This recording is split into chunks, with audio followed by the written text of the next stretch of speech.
morning. It is indeed a very beautiful morning right here on Morning Cafe. Forget about the headlines. They may not be as beautiful, but definitely a beautiful looking day. It is a beautiful day. Leo mambo inaenda haraka haraka. Iko sambamba. We are very, very ready for, karibu niseme very ready for Tuesday.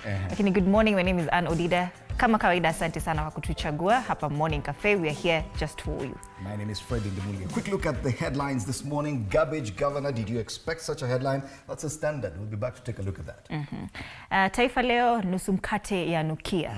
Asubuhi unasikia harufu ya mkate, mkate nusu. Yeah. Ruto's battle fronts, that's the Daily Nation this morning. The Star payslip crisis now reportedly bare families' income mess. Mrefu sana hata payslip crisis tu hadi hapo ingetosha, lakini sasa naelewa. People Daily blow to Ruto 20,000 NYS hiring project. Matters Business. Business Daily, Sacco savers face dividend cuts on Cusco fraud losses. Now this will hit you hard because if you're saving in SACCOs, ile pesa naibiwa, yes, it will come to bite you. So these are the headlines we'll be looking at 6:30 this morning with MP for Keses, Julius Ruto, alongside Wilson Sosion, former SGKNUT, and Dr. Peter Mbaye, leadership and governance expert. Do stand by for that, coming your way at 1:30. Tuvuke border tuangalie wanasema nini kule Uganda. Daily Monitor, NRM MPs in the dock of a military court, and the inside story is a few days after the ruling party legislatures chose to send civilians back to the military courts. They reached out to them to understand how and why they arrived at the decision, and their findings are on page 2 and 3. They give at least of what the NRM legislature is saying about the court-martial trying civilians. And we see a couple of legislators here, where Uganda, they're down here. And I think Uganda is facing the same problem as in Kenya. The National Assembly and members of the National Assembly simply doing the bidding for the executive. So kama Kenya vile MP anasema, kama Ruto amesema, tunafanya. It's the exact same thing they're doing. Museveni said he wants the military courts to remain, and his MPs from NRM did exactly that. Other top stories there on the top strip, we see Ugandans roast in sweltering heat. Will ban use. You want to say something about that? I just thought probably it's only in Kenya where. And once you start looking at the weather forecast, you'll see what I'm talking about. Yes. So it's also in Uganda. They are roasting in sweltering heat. The country, according to the Ugandan National Meteorological Authority, experienced the second highest temperatures between February 11th and 17th. Temperatures of over 40 degrees Celsius in Western Uganda. Yes. Tutaangalia Kenya inafika wapi. Yes. Mambo ya moto pia. Makaa. Yeah. They'll ban use of charcoal in cities. Says Minister. Sasa wale hawajiwezi. Actually, charcoal is more expensive than LPG. Than gas? Yes, it is. Watu kama wajajua, charcoal is way expensive. But huwezi choma nyama na gas. So lazima. Sasa wakiambiwa watatumia makaa kwa cities, watachoma nyama na kuni. Yes. That's the Daily Monitor. Still in Uganda, take a look at the new vision. Pension, how new law will affect public servants. Public Service Ministry proposes pay rise. You remember we're also having a similar discussion here in Kenya. The new NSSF rates and how you would end up with 16 million Kenya shillings when you retire. Tuna dream sana. I win. Iko hapo.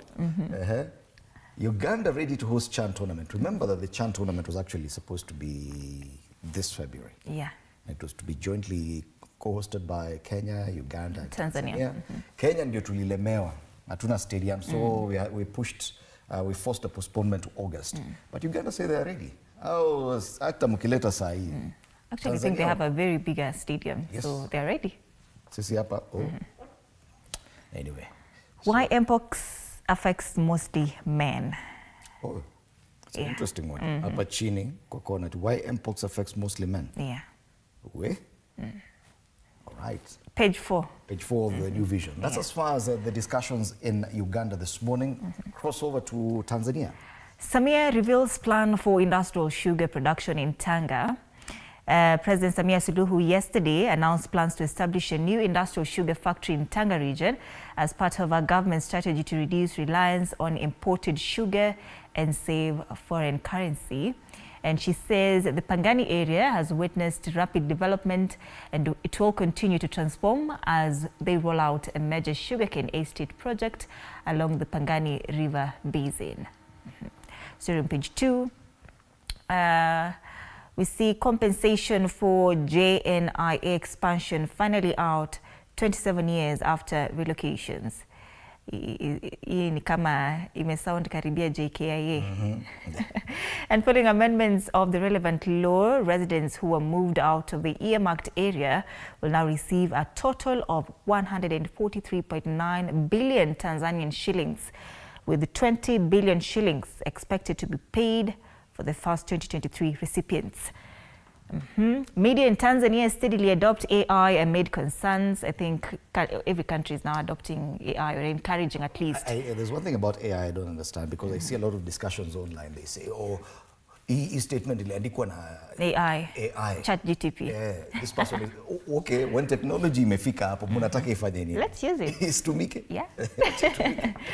Well, that's the Citizen in Tanzania.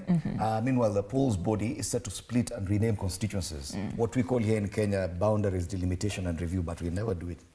We'll never do it. Gazeti la Mwananchi wanasema vita ya majimbo mapya yaanza. Tume huru ya uchaguzi mkuu. Mguu. Kamesema uchaguzi mguu. Labda ni mguu sisi ndio. Tume huru ya uchaguzi mguu sawa kugawa majimbo mapya. Mbeya mjini, Ukonga, Kawe yagonga vichwa. Vigogo wa vyama watoa kauli. Haya hapa masharti ya mapendekezo. Hiyo wote wamesema msijashika. Lakini naelewa wasema vita ya majimbo mapya yaanza.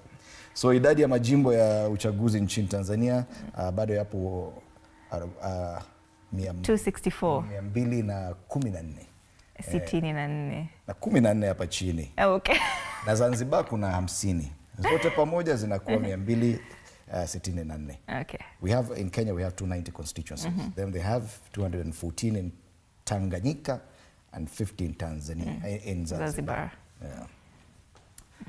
Pale juu bajeti mpya Zanzibar kufikia trilioni 6.8, hata yetu haijafika hapo, ni trilioni 4.2 pesa za Kenya. Pesa ya Tanzania ya Zanzibar peke yake trilioni 6.8. TSH. Okay. Hali ilivyokuwa Kariakoo saa 24 kinachotazamiwa, they're still talking about the 24-hour economy at Kariakoo Trading Center, which is something positive from that end. Pale chini kwenye ukurasa wa mbele wa gazeti hili Mwananchi, sura mbili waliowekeza fedha LBL, mchumi atoa onyo. Na pale chini, daraja la Pangani kufungua uchumi biashara Tanga. Na kuna daraja moja hapo mrefu sana kule Tanga inafungua uchumi. So these are some of the things people are talking about in Tanzania today. Before tuendelee huko, tutarejelea kuangalizia magazeti ya hapa nchini baadaye. Kianza Kiswahili unamalizia na Kiswahili. Lakini sasa turudi nchini tuangalie hali ya anga. Ndio tuone kama sweltering heat. Hata huku ni wapi naangalia? Tana River, yes. And Tana River, why? Because President William Ruto is in Tana River today as he continues with his tour of the coast region. As we speak, it is 23 degrees Celsius. That's quite hot. Yeah. This is usually our Nairobi afternoon temperatures. But it feels like 26, which is quite high. Promises to get as high as 38 degrees. This is very close to what they're feeling in Uganda, in Western Uganda. Yeah. So sunny throughout the day, very little cloud cover, 30 degrees. Kumbukeni kupatia rais maji leo, hii joto ni kali. Uko ni Tana River. Wengineko Mombasa. 27 degrees. It feels like 30. That is, sijui mnasikiaje? Science ngapi? 10 minutes past 6. Yes. It feels like 30 degrees Celsius in Mombasa. They're saying kuna cloud cover through the day, lakini it will be very sunny. Highs of 31 degrees. Hakuna, hapa precipitation is obviously zero. I heard that Wiper Party leader Kalonzo Musyoka may be holding a press conference in Mombasa today. We'll wait to see what he's saying. And why Mombasa? Unajua rais ako upande hiyo. Hiyo inaleta tumbo joto kiasi. 31 degrees Celsius as we speak there. Tuende kwa my home county Nakuru. 14 degrees, comfortable weather, but yeah, 31 degrees. This is actually very high for Nakuru. It really gets here. But ukiona imefika 31 degrees, uko ni vumbi tu Hakuna nyasi, kila kitu ni yellow, ng'ombe zinakauka zinakaa Hey. Kitengela kando. By the way, this is worse than Kitengela. That's Nakuru. Unaona, no cloud cover kabisa. It's just sunny throughout the day. Yeah. Highs of 31 degrees. Hiyo watu wakunywa maji Nakuru because that one can actually burn your skin. I know that kind of weather. The sunshine in Nakuru inakuchoma unaungua. Aha. All right. Marsabit. Marsabit 22 degrees, feels like 23. Sunny throughout the day, no cloud cover, highs of 31 degrees.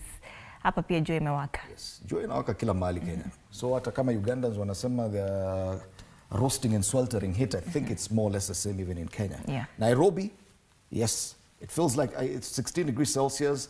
It will get to 29. 29 is actually the highest we've experienced. I think last week we got to 30. Yes, 30. Yes. So leo ni ile siku utasikia joto. Yes. No cloud cover at all. Sunlight, sunshine throughout the day. Hii pia ni vumbi. Hii ni vumbi na pia kama unaweza kunywa maji mapema. Just keep hydrating. So that's the weather situation, meaning that's another warm day across the country with very high temperatures in most parts. Na President Ruto ndio atakuwa mahali kuna joto zaidi. That's Tana River, highs of 38 degrees there. Let's take a look at the traffic situation in Nairobi. Na ni kama hata imeanza kusikia joto. So tukiangazia leo tujaribu kutumia hii technology kidogo tuone kama itatusaidia. Na ni kama It's slow, inasikia joto venye umesema.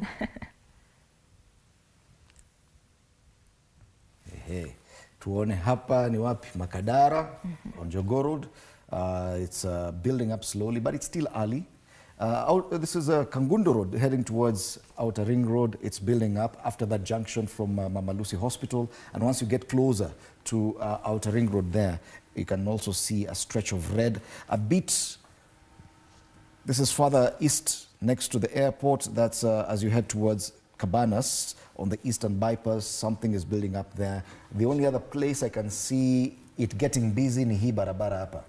Once you get to town, this is a roundabout ile Bomb Blast all the way to the roundabout here, Landis Road. So that section there on both sides of the road, it's getting busy. Pangani Interchange, yes, also building up slowly. So you can see the eastern part of the city building up, meaning that people are rushing towards town, and it's at 14 minutes past the hour. Probably when we get time, we'll come back and take a look at the traffic situation later. All right, let's take a look at the quote of the day.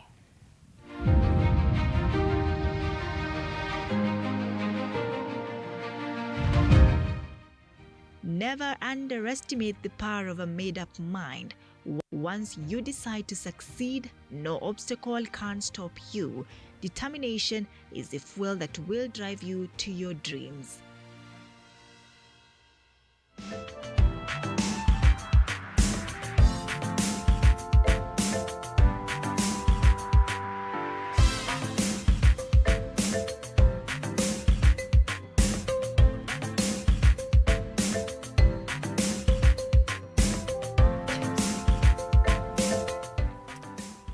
Right, at exactly 15 minutes past 6, let's take a look at the newspapers today. We have this screaming headline on the front page of the Standard, Garbage Governor. And the Standard nowadays, I think waligeuza huyo jamaa mwenye na craft the headlines. Because it only two-word headlines, two words.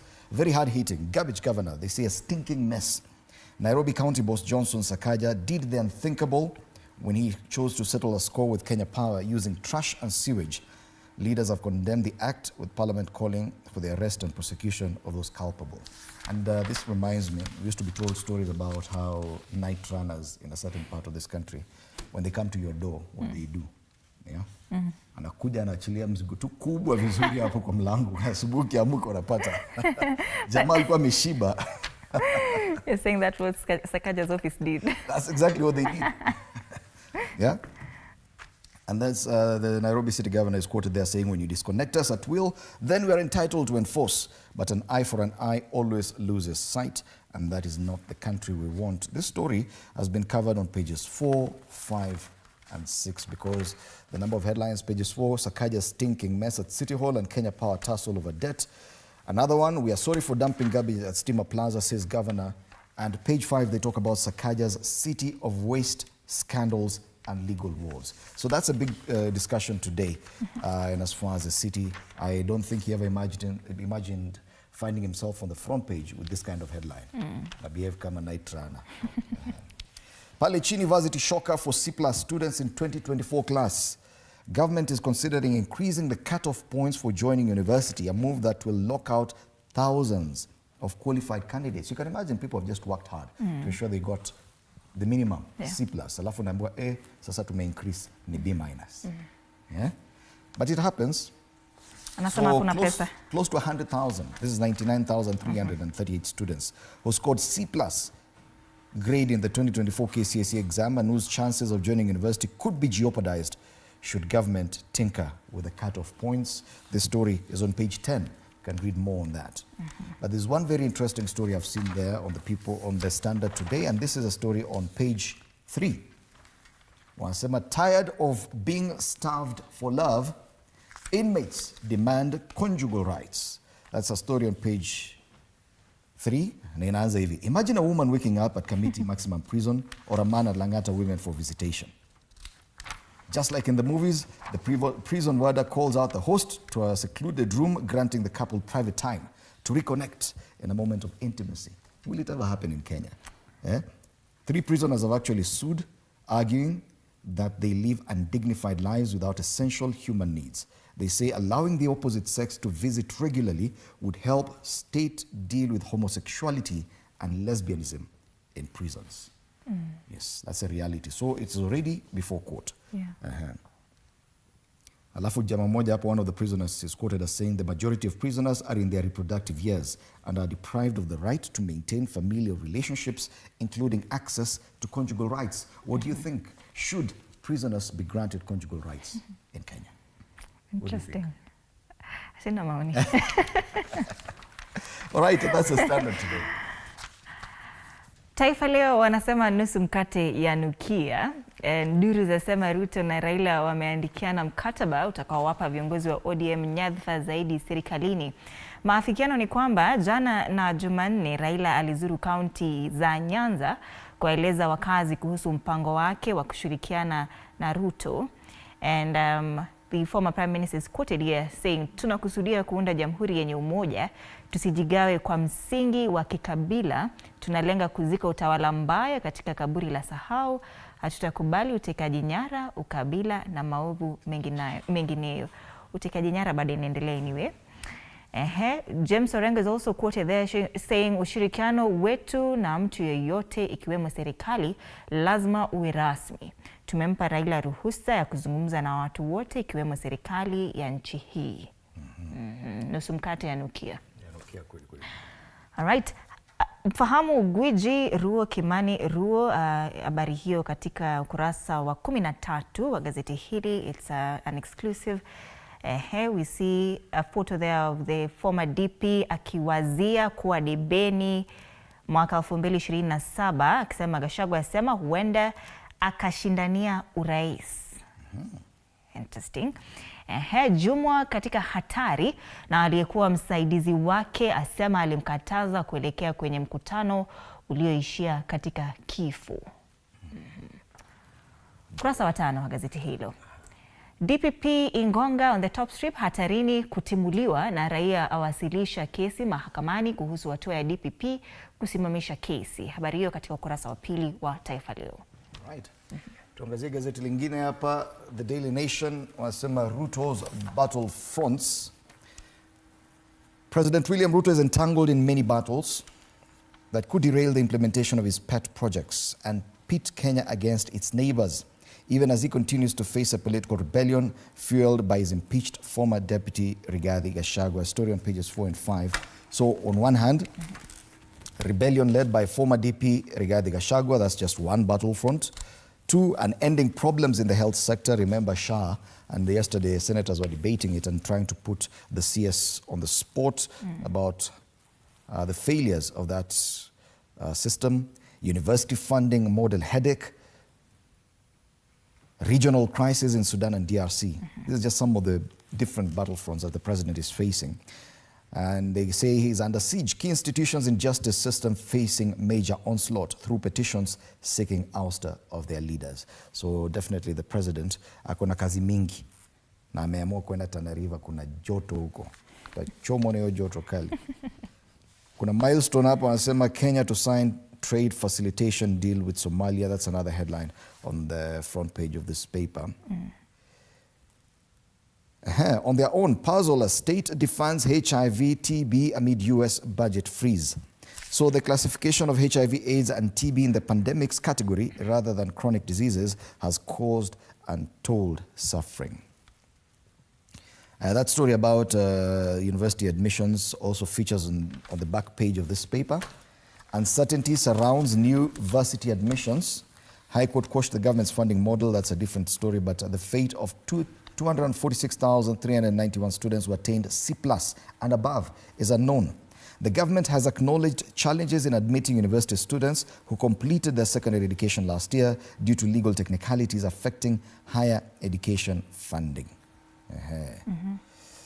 Right, and that's the Daily Nation today. The Star wanasema payslip crisis report lays bare families' income mess. Many take home less than a third of their pay. This story is on page 4 of The Star. Tukiangalia ndani ni kwamba a new report by the Auditor General says, that is Nancy Gathungu, says that payslips of thousands of civil servants, including those working at State House, are in a mess. And some 47,300 government employees take home less than a third of their pay, which is below the limit set in law. And remember, the Employment Act of 2007 requires that every employee must take home at least 1/3 of their basic salary. Because people had already committed their salaries and their pay slips up to that point, up to 2/3, just before the new deductions came in, the SHA, housing levy. Now, hizo ndo throw out to the other end. Yeah. Yes. Makali Muli is quoted here saying the statutory deductions that come midway, like SHA and housing levy, automatically push many beyond the 2/3, and these are a fast charge to your payslip. Other stories there, we see mountain bongos sent back from US settling. And Home Sweet Home, Kenya Wildlife Service Head of Veterinary and Capture Service, Dr. Isaac Lekolol, examines one of the 17 mountain bongos repatriated from Florida, USA at Meru Bongo and Rhino Conservation Trust at Mariana Moshene Forest in Mount Kenya. They look so nice though. Wanakaa vizuri sana. Auditor exposes rampant tribal hiring in ex-DP Gachagwa's office. And Nancy Gathungu has exposed the extent of tribal hiring that existed at DP's office during the tenure of Rigathi Gachagua.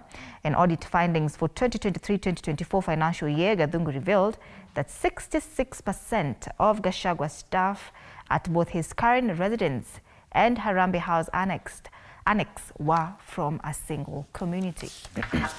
You hata si kitu ya kuwa shocked about. Why are we acting surprised? Why are you shocked? Yes. Ni kazi ya Auditor General kuendelea nayo. Fanye kazi ingine sasa. Yeah, you know. One widow at a time, activists gives oppressed women shoulder to lean on. That story is on page 9. It's an exclusive, fresh, independent, different. Yes. And that's the Star. And of course, you can get yourself a copy of the Star today. It's only 60 shillings here in Kenya, 1,000 bob if you're buying it in Tanzania, and 2,000 in Uganda. But hapa Kenya, 60 bob unapata kusoma.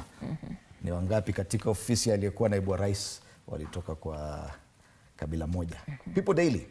Blow to Ruto 20,000 NYS hiring project, and we can see the CS for Public Service, Justin Muturi. Watu wanashangaa, huyu bado yuko kazi.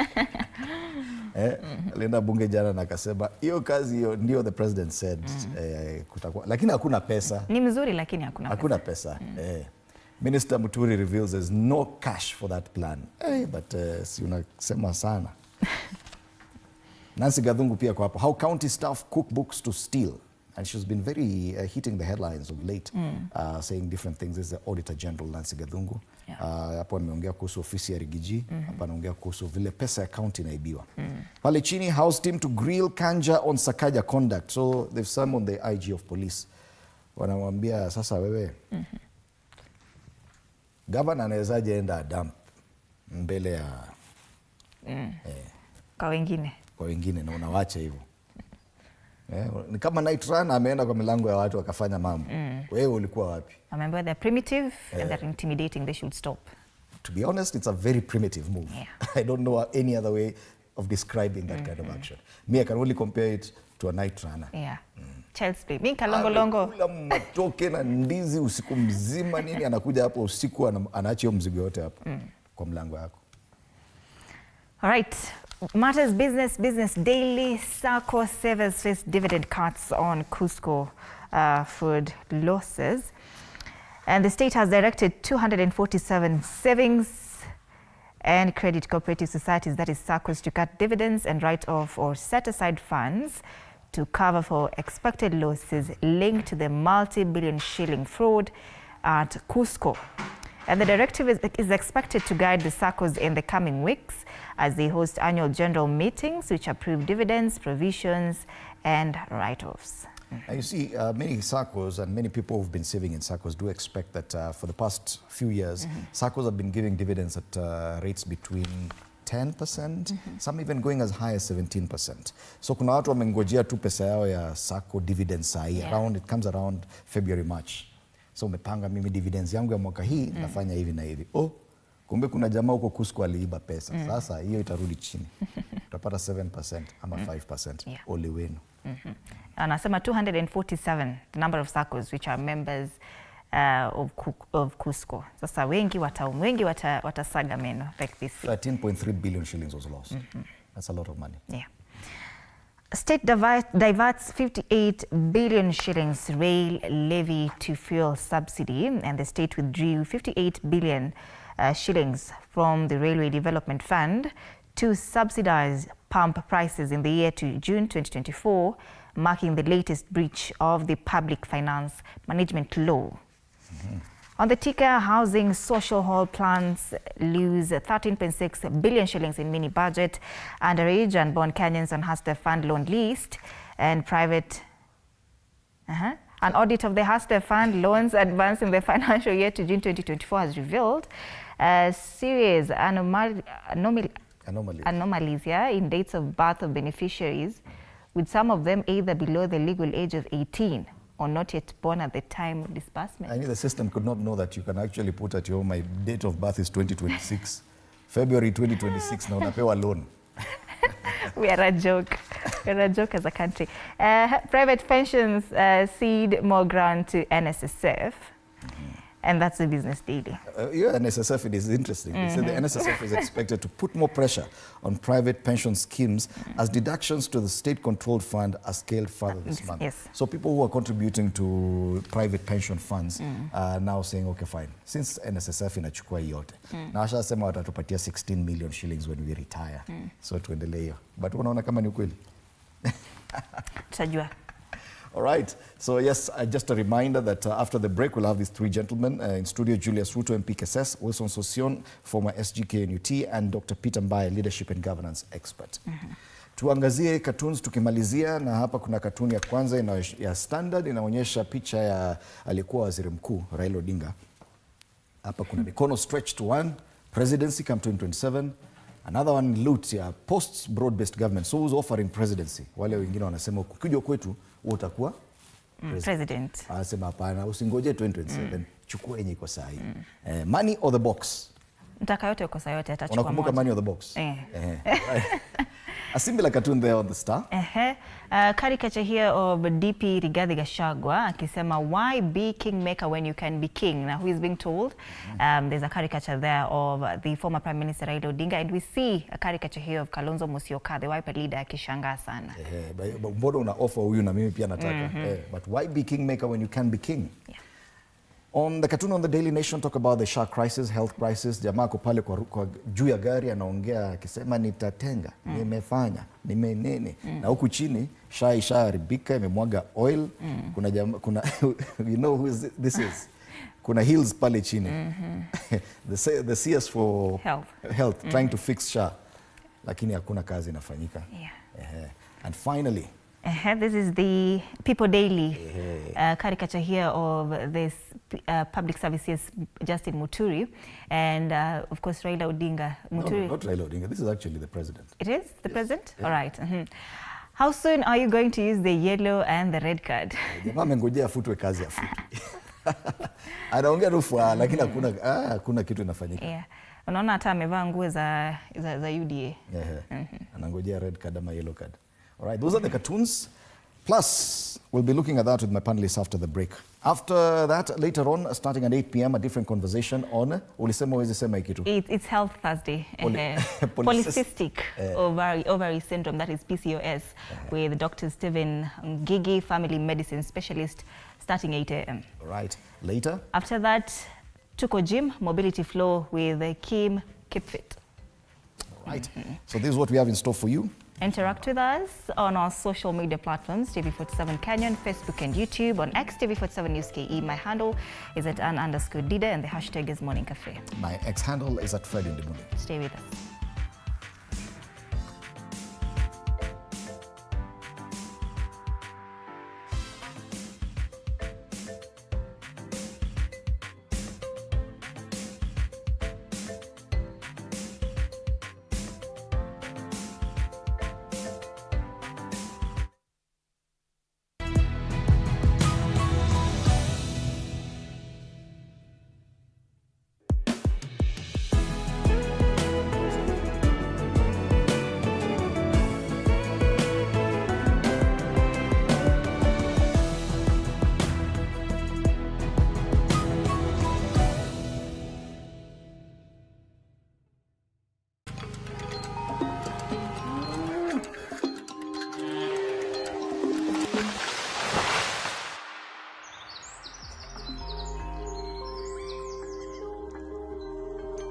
Our world is changing every day, and so should we, for the better. Each week, we tackle the big why, the question that should be on everyone's mind. Why isn't this fixed yet?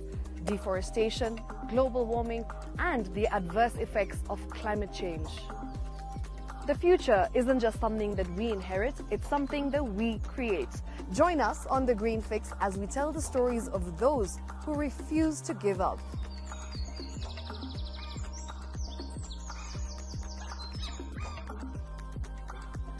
When it comes to fixing the planet, there is no time to waste.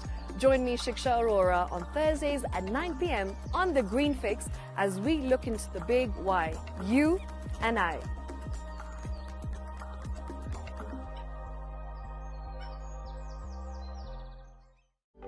For comprehensive information and education on your health, Body Garage is here. Don't allow anyone to pluck out your good tooth as long as it is strong and stable. Cancer doesn't start today and you get the symptoms tomorrow. By the time you pick it or the time it is manifesting in you, probably will be there about 5 to 10 years. The eye is the window to the rest of the body. Don't forget to stay hydrated. And of course, you at home do take your water.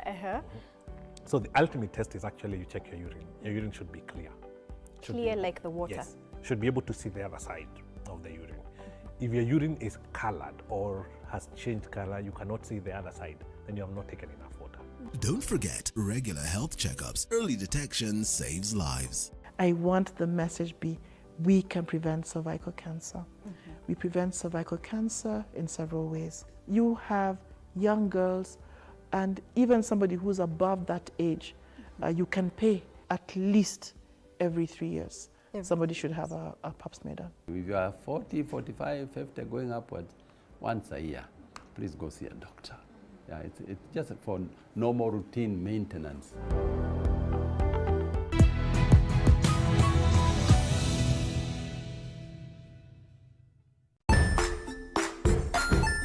Hey there, friends. Welcome to Kids on the Block, where fun and imagination come alive. We dive into magical world filled with exciting adventures and awesome friends. What position were you in? I was number 2. What position were you? Number 1. He decided to cross the bridge by his house and look for food on the other side. We're going to do half cup of chocolate chips, and the other one, we're going to do half cup of the blueberries. So, Grab your imagination hats and get ready to explore with us. Join us every Saturday at 9 a.m. for new friends, amazing stories, and tons of laughter. Jiunge nasi tunapoangazia safari za viongozi bora.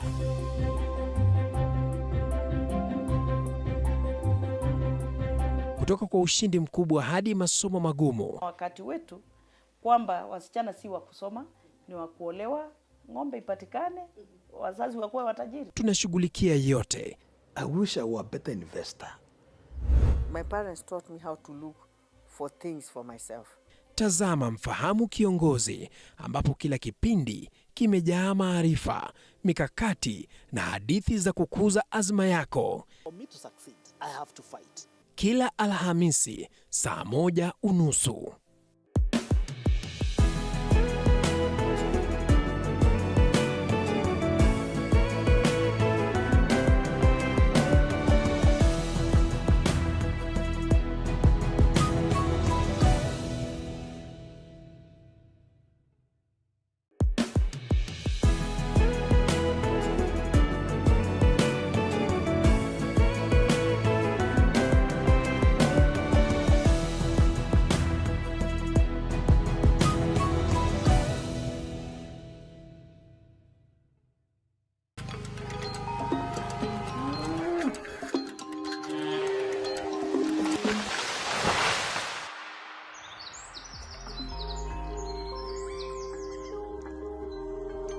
Our world is changing every day, and so should we, for the better. Each week, we tackle the big why, the question that should be on everyone's minds. Why isn't this fixed yet? Deforestation, global warming, and the adverse effects of climate change. The future isn't just something that we inherit, it's something that we create. Join us on The Green Fix as we tell the stories of those who refuse to give up.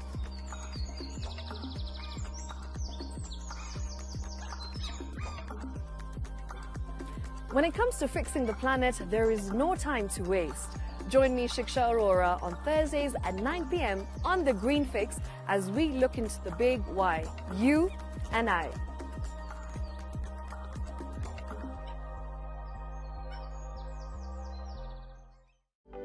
For comprehensive information and education on your health, Body Garage is here. Don't allow anyone to pluck out your good tooth as long as it is strong and stable. Cancer doesn't start today and you get the symptoms tomorrow. By the time you pick it or the time it is manifesting in you, probably will be there about 5 to 10 years. The eye is the window to the rest of the body. Don't forget to stay hydrated. And of course, you at home do take your water. So the ultimate test is actually you check your urine. Your urine should be clear. Clear like the water? Yes. Should be able to see the other side of the urine. If your urine is colored or has changed color, you cannot see the other side, then you have not taken enough water. Don't forget regular health checkups. Early detection saves lives. I want the message.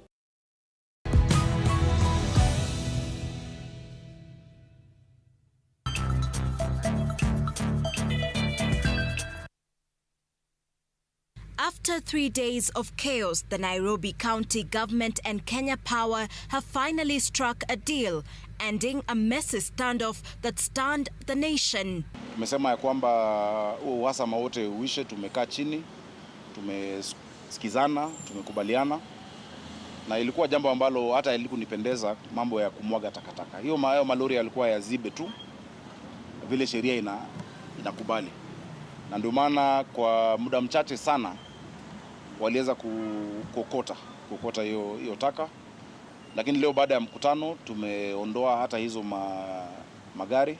Nairobi Governor Johnson Sakaja downplayed the clash, calling it a mere disagreement between the two offices, but promising a framework to prevent future hostilities. What happened is the last resort, and it's truly regrettable, but it is, it can't unhappen, and we're here now, and so and we're happy, that the head of public service has emphatically said that all ministries, because there are many with bills, there are many who don't pay for their rates, there are many who may not have been paying, different things. Everyone should take responsibility for what they owe the country. Hawa wananchi wanahitaji huduma, wakiona shimo kwa barabara wanasema ni Sakaja, lakini watu hawalipi. Unajua si lazima ilipwe.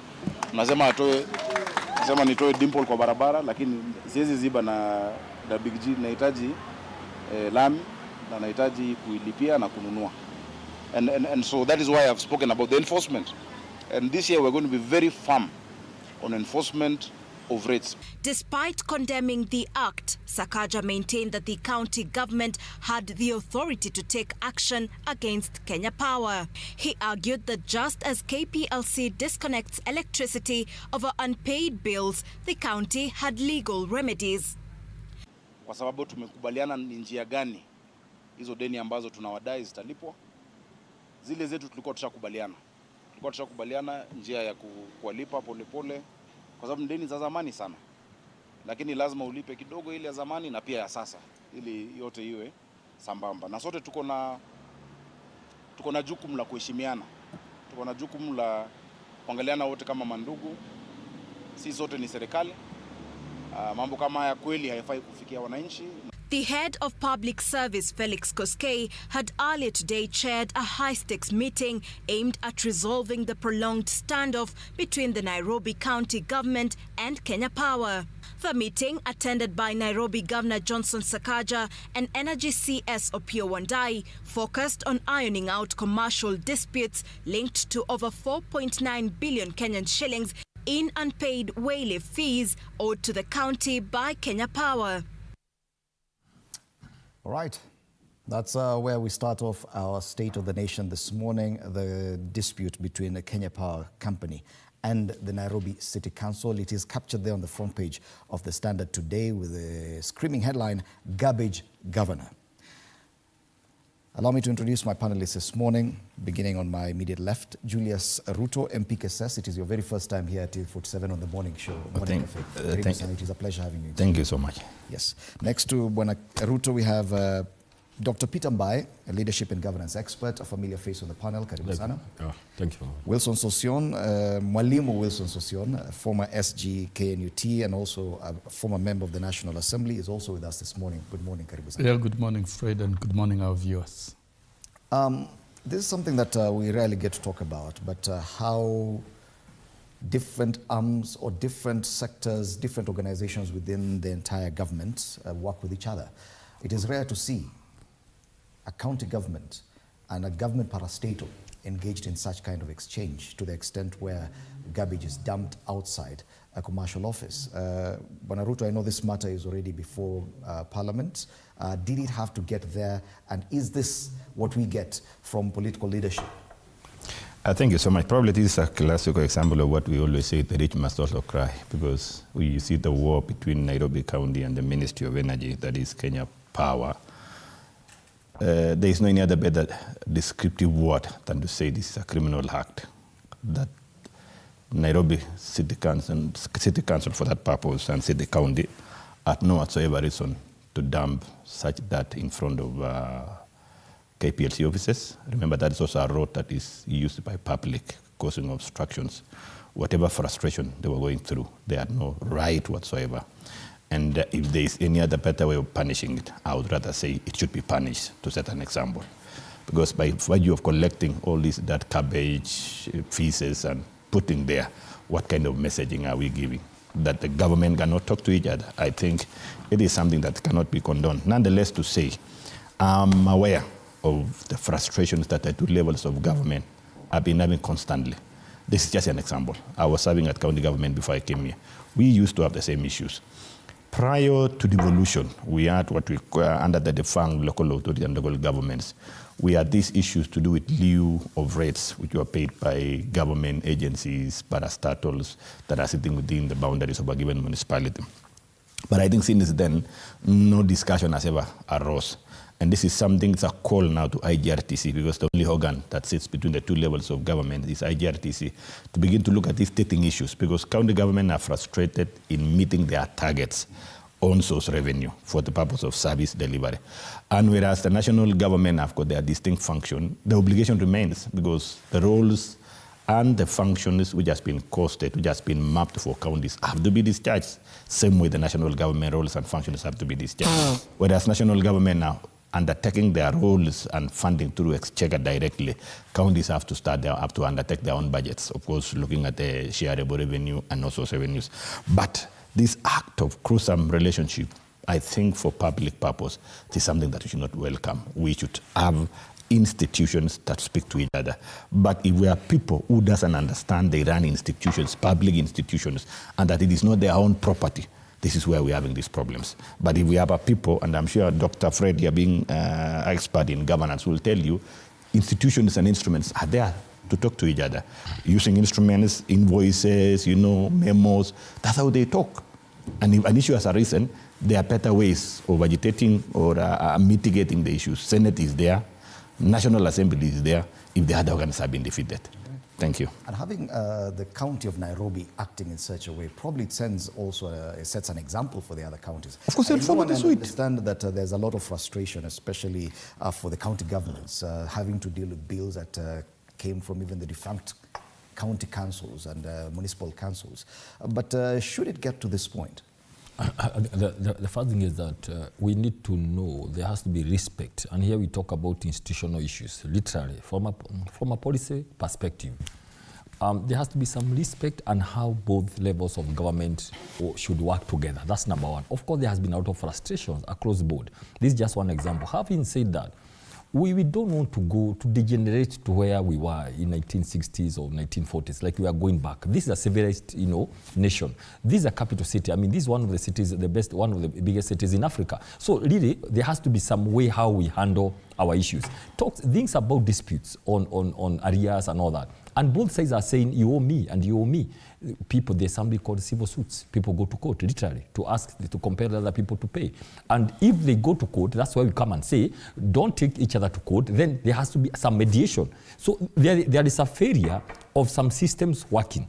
That shows very clearly between the two levels. One, what happens when either national government or county government is owed, okay? First, if mediation fails, or if you're not able to get that money in a normal way because of one is or another, you should go to court. Before you go to court, there has to be an intergovernmental mediation team or something. Because again, the other problem that we have today, many parastatals are taking each other to court. County governments are taking national government to court. National governments are taking county governments to court over many issues, many issues. Procurement issues, issues on supply, issues on debts, pending bills and all that. That is what should happen to reduce this cost. Imagine you hire 2-5 lawyers to go represent you against another government body. Call it county or national. That shows there's a failure in the system, how it should work on the intergovernmental relationships. It shows there's a failure in between either parastatals within national government or county governments, because there are some county governments who do the same. Also, there has to be a better way of dealing with it. Well, the only problem is that looking at the state count, it's not the first time. It's not the first time. I remember it happened again. So we are having this mentality of the old, Kanjo, having not transformed into a county government, because county governments don't do like that. I mean, you should be comparing Nairobi with, other cities, cities like, in Africa, the best cities, and also the best cities in the world. But there is that mentality, the Kanjo mentality is still crying over, it's still the people who are there, those guys. And then Sakaja goes to say he didn't know. I mean, nobody can do that without the knowledge of the governor. County governments are controlled exclusively by the governors. Okay. Everything, even the driver and whatever they do. So, well, he turns back and says, me, I didn't know, I just said ABCD. But the mentality of the old Kanjo system is still working overdrive in Nairobi. That's why you see some tactics that happen around here, even with the county askari. It's not very polished. The image is not as good. It's not necessary. Yeah. By the way, this is a waste of people's time. You must agree with Dr. Mbaye that indeed the county government of Nairobi and its officers have not been acting in a refined way, even when they're handling hawkers or any other issues within the city, that probably this did not shock many Kenyans. Do you agree that probably the mentality is still a very backward mentality in how we run our counties? Yeah, of course, no doubt. You don't need to go to any simple arithmetic class to conclude, to make the right conclusion about what happened. You cannot. It's the lowest level of leadership that you can use garbage as a weapon to compel the other party to behave in a manner that you would want. And I agree with Parliament and everyone else. Somebody should be in now, should be in jail. This is criminal. We are allowing criminal actions to be part of governance.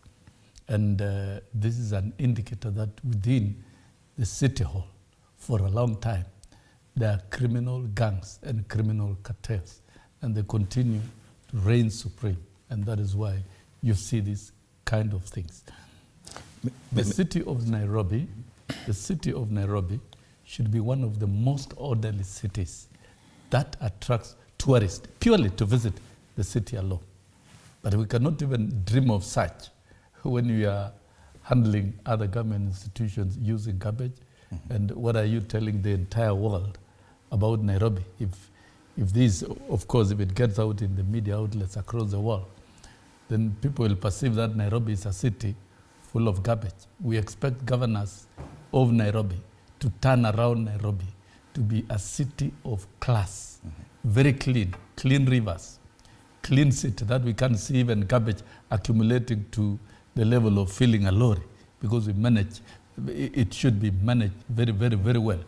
And therefore, Fred, all this is about leadership, corruption, and cartels. That should be, it tells us that we still have those cartels prevailing, and they should be dealt with. Listening to Governor Sakaja saying that he was not aware about that action, that indicates that probably he's not in control.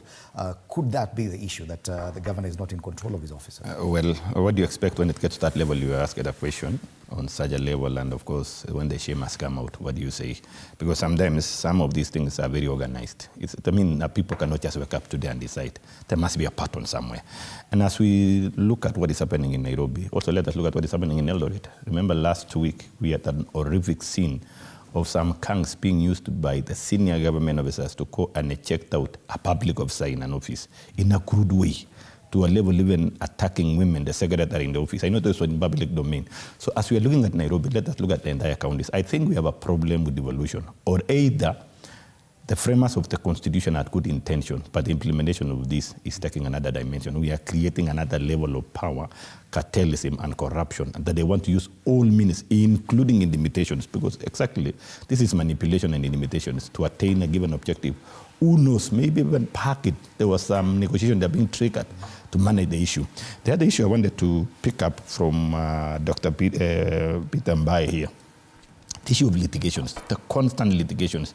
I think if there's a better way to handle these issues, let us look at IGRTC, or better put another proper organ to negotiate issues. There are many litigations that are hampering service delivery. As we are talking now, additional revenue allocation bill is here to pass in the House, just because of litigation. Council of Governors going to court, suing roads maintenance levy team, KRB, over an issue to do with additional revenue on roads maintenance. Whereas the law is very clear, discussion on the issue of division of revenue and costing of functions has been made. Just some small misunderstanding.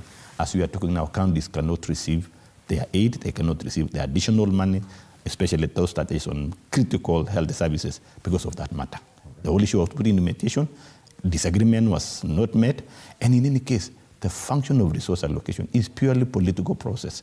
It is purely lies in Parliament and Senate, not in courts. So when we go to court, we just give time to interpret, and they will take their time to interpret the law, but they will never allocate resources. So what I'm saying is, if there is anything we need to do as Kenyans, let us run away as much as possible from litigations and taking issues through courts, but rather let us talk to each other. Right, and it's interesting that you've brought that up, the showdown between MPs and the governors over the roads maintenance levy fund, with accusations of duplication. It's also one of the stories that we've covered here at TV47, governors and MPs showdown, where MPs are vowing to block governors from accessing the road maintenance levy, accusing them of duplication. Let's watch that story, then continue that conversation. The standoff between governors and members of parliament over control of the road maintenance levy fund has escalated into a full-blown crisis, with 10.5 billion now frozen by the High Court, a move that has left critical projects in limbo. Foolish parliamentarians who bewitched you. Why are we allowing people to always attack parliament? When we also have brains, we can also attack in courts. If they want to take away care that helps our people, then let us go to the Constitution. MPs accuse some governors of duplicating road projects under KERA to siphon public funds, insisting that oversight of KERA and Kura roads is their constitutional mandate. Kenyans can tell us which governors are doing any roads anywhere. If anything, Honorable Speaker, what happens is that the roads that are being maintained by KERA, governors then duplicate the same roads so that they loot from public coffers, Honorable Speaker. The High Court has also suspended the National Assembly's bid to block county governments from accessing the RMLF in the 2024-2025 financial year. Outraged MPs have now demanded that the Council of Governors withdraw the court case immediately. The only things we see in devolution is conferences every year that shows us beans, ndengu, carrots, cucumber, cassavas grown in our areas, Mr. Speaker. Those things have been happening since independence. We are not begging the Council of Governors.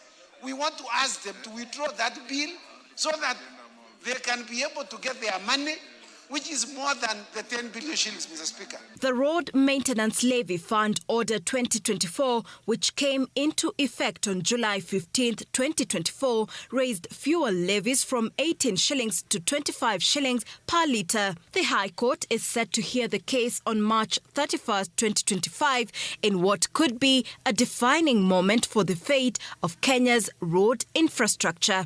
Sheila Chelangat for TV 47. Now, listening to members of parliament, of course, there's an understanding that they would also want some control over the same funds. Of course, we've just heard from one side, that's the National Assembly. Counties, too, have their own side of the story. Where do you think the problem is here, Dr. Bai? This is where the problem is, because I've had the advantage of working in the county governments for some time. There's something we call Schedule 4, and what it says about functions between national government and the county governments. Now, what the governors are saying is that one of the laws of the county governments is maintenance of local roads. Now, when you say local roads, we pursued that matter to ask, what is the classification? I don't think, Mheshimiwa, that one has been passed, because we went to all the bodies asking, can we have a classification of what is Kenya roads? Of course, now the trunk classification, so that we know by law what is the classification of the rural roads. Now, this is what happens. The amount of duplication, Fred, in the county governments, you will not believe it. Because governors allocate money believing these are county roads, right? Then KERA comes through members of parliament. They allocate money for the same roads. I know, because I've been there. The same roads, the amount of duplication you have never seen. And so, immediately governor does a road. You'll see an MP coming now, again, do the same road. The same road, I mean the same road. Now, I can see the MPs are saying the other way around, that they do a road, then the governors come and do the road. Of course, that's their part of it. Now, governors are saying, then why can't we have the classification properly, even going into a law, to say which road and by which classification is this road and all that. Now, the problem is, of course, is that we have a constitution that was maybe not fully implemented to say these roads are county roads, these roads are national roads. So that is very clear. What is at the center of these things? The battle for the billions. That's what the battle is. Of course, duplication, that's one of them happens in roads. Another one happens in education with all the amount of bursaries. A lot of in water. Another round of duplication. There are so many agencies, like 5, that are allowed by law in the national government to drill boreholes. Look, so there's a competition on who gets to the villages first. Either the governor, who has money to do the boreholes, and all this, including National Water Harvesting Authority, has money to do the boreholes. Like 5 of them. So there is a lot of 5, 6, 7, a lot of wastage. Anytime the Kenyan hits a whole year, financial year, the amount of wastage that goes to the ground without anything significant. That's why we can go around talking about these things for 10 years. But by the time you do an audit of exactly what happened, you can't see. There's a battle of, the MP comes everywhere. The MP comes and says, where did you see bursary for governor? The people say, we are seeing yours. When he goes, the governor comes to the same people. Where did you say bursary for MP? Yours is the one we see. There is a competition on the ground, and the sufferer is the taxpayer. because that money goes nowhere. So on this one, my proposal, way forward, let there be a very clear distinction. But there is this battle of the functions that are supposed to be conducted by the county governments that have remained in the national government. That has to be sorted and sorted once and for all. Otherwise, this one will continue. And there's the issue of NGCDF that even the courts have pronounced themselves on the matter that even MPs are also probably infringing on some roles that they should not be playing, like executive roles, overseeing development projects. I think where we go wrong, and I don't know when this will stop, when we are associating certain aspects of development either with an MP or with a governor. You cannot personalize development because the taxes being used to deliver those programs, those projects, are the taxes of mwananchi. It has nothing to do with the person of a member of parliament. It has nothing to do with the person of a governor. And for the first time, I agree with Mbaye. There has to be clarity in clarifying who does what and which roads belong to which program, and that should be done with clarity. Even things to do with CDF. CDF, we agree, has done a very, very great job. Is there a way we can enhance it in terms of putting in more money, in terms of putting in more accountability structures, and in terms of making it not look like it is the property of the MP? Not look like. No, not look like it's the property of the MP. It's only being executed at the constituency where the member of parliament is oversighting, so that then the member of parliament can oversight the programs that are being undertaken. And by the way, who said members of parliament cannot oversight all aspects of development being undertaken within the constituency that you represent, whether those programs, even there are roads assigned to the county or assigned to the national government, because oversight is oversight. I think the perception, this thing of associating, these Kera roads now belong to the MP, that's a fallacy. Okay. Or these other roads belong to the governor. That is not how we envisage devolution. Devolution the work of a member of National Assembly is 3: representation, oversight, and legislation. But now, budget, don't forget budget-making process. Yes, but now we're seeing that MPs are fighting for resources because they want to control development projects. I want to pose a question. I want to pose a question to you, Ndimuli, because I think also we are causing confusion to Kenyans. Can you draw for us a linkage between implementation of NGCDF funds and member of parliament?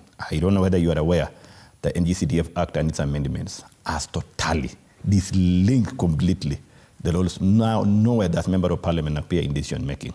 But don't forget also, as on the aspect of representation, and this is where MPs keep talking about putting more resources, because under representation, this is where you are agitating on the issues and the needs of the people. Because you have been elected, you have been given a mandate to speak on behalf of the people. What NGCDF is doing is actually implementing the constitution. Even prior to the 2010 constitution, NGCDF foresaw the need of equity in terms of distribution of resources across the country. It is the only fund that is visible, whether you come from a government pro-side or an opposition pro-side, like prior to the current arrangement on governance issues. It is the only resources that has been seen. And if you look at every amendment, even where the MP still has a role of oversight in terms of decision making and even costing of the oversight through NGCDF, the law has been amended to that effect to ensure no direct linkage between member of parliament and the charging of resources, but rather implementation is undertaken by NGCDF board, which is a function of national planning and the Ministry of Treasury. With the MP as a petrol. With the MP as a petrol. The only issue MPs does as a function of representation is to agitate, especially during public participation, because this is where proposals are being undertaken. Because this is a resource that is earmarked for that specific constituency. So it is within the eye view of the member of parliament listening and knowing the whole borders of the constituency. On the issue of roads, as we've said, I think also, for point of information, KRB has done classifications. I was sitting in IBEC before I came, and I'm aware all roads under Class D, Class C, F, E, and even what you call orphan roads has been classified. Probably what we need to do because of this confusion, we need now to address them. Mm-hmm. We need to have a standard coding so that even wananchi wenyewe, because you have a problem, MP comes in, wananchi are lamenting on a road that county has not done. When you see members of parliament, they are agitating on the issues of duplications and like county government seems to be lamenting to have additional funds, whereas even implementing those, remember, the law is very clear. Money follows the function. That even as we are discussing the division of revenue bill, even in the Senate or in the National Assembly, the CRA has given a recommendation basing on the 14 functions and costing them accordingly using the formula that looks at each and every county specific. That is the horizontal formula. But up to now, if you pick the control of budget report, and I want to invite my brother, I've been hearing some he has intention of becoming a senator. Of course, one of the roles of a senate is to oversight. I need to invite him to pick the control of budget report, which is very specific nowadays. It has been improved that certain counties, let's say Nakuru, where it's coming from, we have managed to release the following amount of money for development for road A, B, C, D. Can you pick those particular reports from control of budget? Because the only door that shows where the money has gone is the control of budget. And go and map it and link it to the ground. My friend, you will be surprised. But Dr. You will be surprised to see what is happening around. This is an argument about separation of powers, that the houses of legislation and the members there would want to play roles beyond what their scope is, and because of what the Constitution provides for, that they end up with this kind of dispute with the county government. Thank you. Let's be clear. Now, what has happened in this show is that you played a clip on MPs defending this allocation and of course downplaying the role of the governors by saying there's nothing governors do and all that. And then Mheshimiwa is lucky here to actually buttress that point, to literally emphasize on that point. Let us be very clear, number one, that there is a very thin line, almost non-existent between the MP and the CDF. In theory, there is the MP just as a patron, just to go and do public. But in reality, in all the 290 constituencies, the MP is directly involved in the share of the CDF. Literally, he knows where and how much goes to bursaries, and why 30% for bursary, why more bursary to reach everybody because of popularity and all that. That's a fact. Let's be very factual. The MP is directly involved, but of course he has to post like he's not because of the law. But he is. The MP is directly involved in CDF. Having said that, what we are saying, I don't mind anybody doing whatever they can do. Can there be very clear demarcation so that money is not lost on duplication? That's my point. Let me repeat this again, because the work of the senator, like you have said, is to follow the county government money. The senator follows the money allocated to the governor to see how the money improves the lives of the people, right? Now, the MP is supposed to oversight national government programs through the committees and all that, right? But now the problem is some functions which are supposed to be done by the governor, they are also being done by CDF, and the MP is both an oversighter and implementer. That's the whole confusion that we have here. Now, what's the way forward, Mheshimiwa? Because we come from the people. This is what, therefore, I would think, which has escaped since 2013, where there will be a county development board, where governor come and says, this is the money I have for bursaries, right? The senator sits in that board, the women rep, the MPs, so that we say, I have a kitty for CDF, right? If it's Nakuru, for example, where I come from, 11 constituencies, put all the money there. Of course, you're not bringing the money, but you're coming to declare, this is what I have, right? So that we demarcate. If the governor wants to put money for roads in such a place, we agree. I don't have to put, because the MP says, I have the money for those roads. Simple and clear. Or what I'm saying, if it has to go to that, because the other route, of course, would to go to High Court, which has failed several times. People have gone to court to declare NGCDF unconstitutional, because these functions are supposed to be done by the governor, then Senate oversights, then MP waits for the national government money to go and oversight the National Assembly. Since that is impossible, why then can't we sit and say everybody has interest on touching the people? Fine, governor has interest. Look at the issue of the bursary. Governor goes and releases 100 million. The same people, Fred, gets bursary money from the governor, women rep, senator, the MP, the presidential bursary, the county education DO bursary, like 7, one person. But the people who are not able to be apt enough to reach the leaders, they miss automatically. You saw that debate. The same thing. That is only one. On water it happens, on roads it happens, and all that. So my proposal would be therefore, because we have to find out a way forward. Everybody wants to reach the people. Can we sit and have a county development board where the leadership of the governor and the MP sit and agree? Because all this money is from the taxpayer, Fred, remember. Only that it goes there, some money comes to the governor, some money comes to CDF. Can we have a board where we are all agree that this I have gotten money from boreholes from a national government parastatal, which is illegal. Like this is confusion, right? It's confusion. We need to know who does boreholes, what is the route. You cannot have boreholes from 3 national parastatals. Governor is supposed to do borehole for the same people. You find a borehole here and here in the same village. It's not possible. There's competition there. This is 12 years later since the advent of county governments, devolved functions. It's 12 years since inception of counties, and it is 22 years since inception of CDF. And the report on CDF, the success of CDF is one of the best in the world. In fact, the outcome from CDF in terms of schools infrastructure and support has actually stopped fundraisings around school projects and programs. And therefore, I would say CDF has served the purpose that it was intended. When devolution came, devolution didn't come to cause confusion. It came to complement development programs at that level. And for me, I would suggest that we become more innovative in dealing with these developments so that then development is delivered to mwananchi. If there is need to have one-stop platform for all development programs within the county that allows consultation, that allows coordination, that allows effective implementation, so be it. Because I don't see, it is not right to come and fight CDF, which has been there, simply because you want to argue on the basis of the Constitution that this is a devolved function.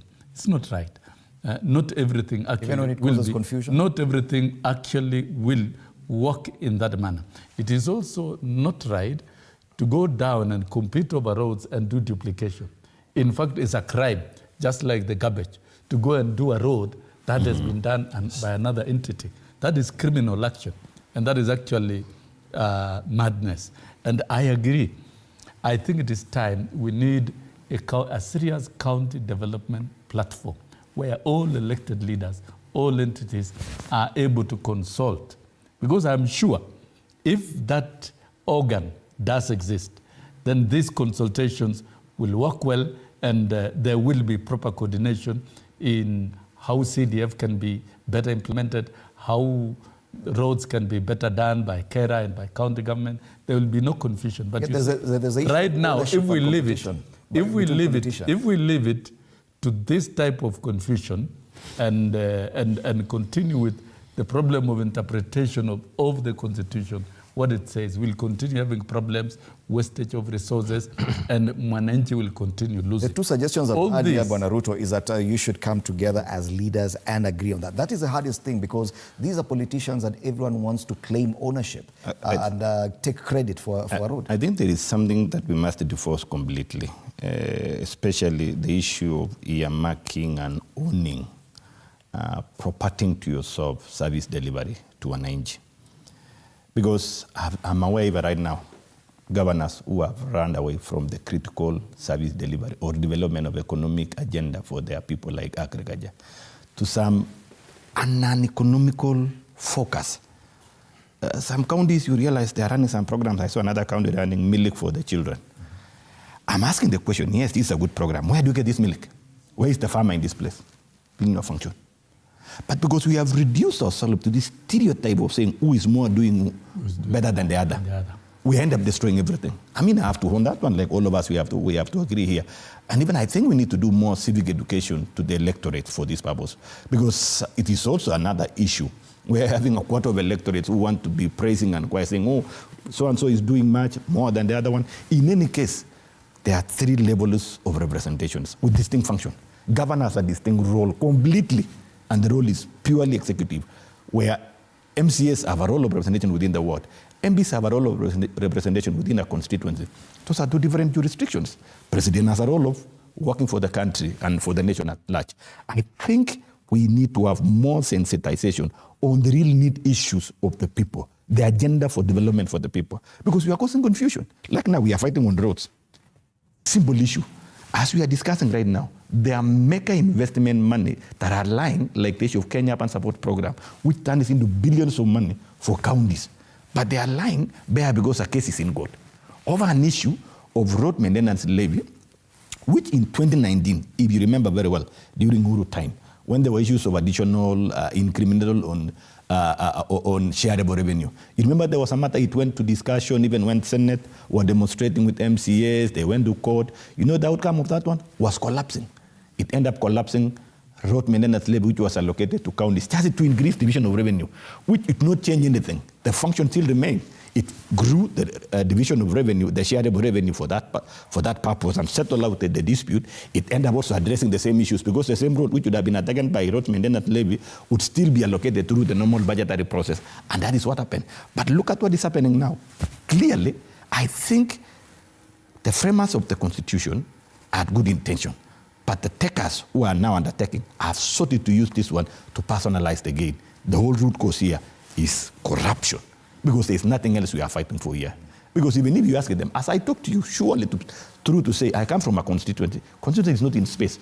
I have 4 wards. That's where governor is supposed to be doing the works.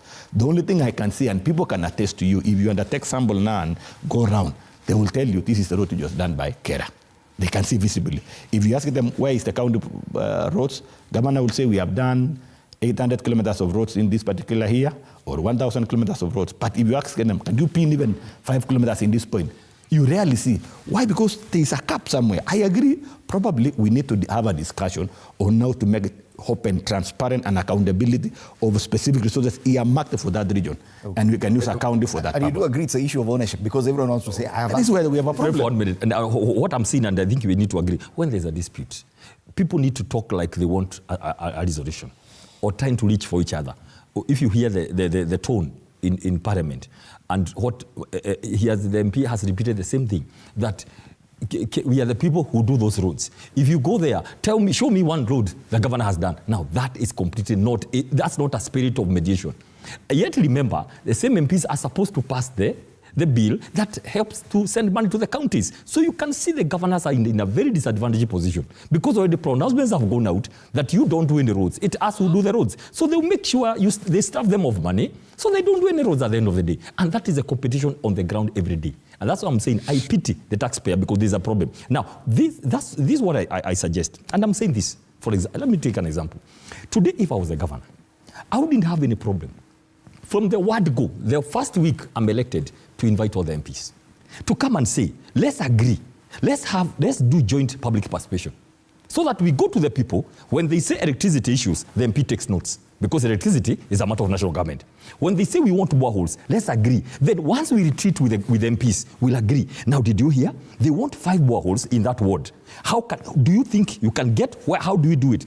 I look forward to where the governor and the MPs can approach national government, so that they know how much have we gotten from national government. The governor comes and supplements that, so that there is something we have gotten whatever we can get from national.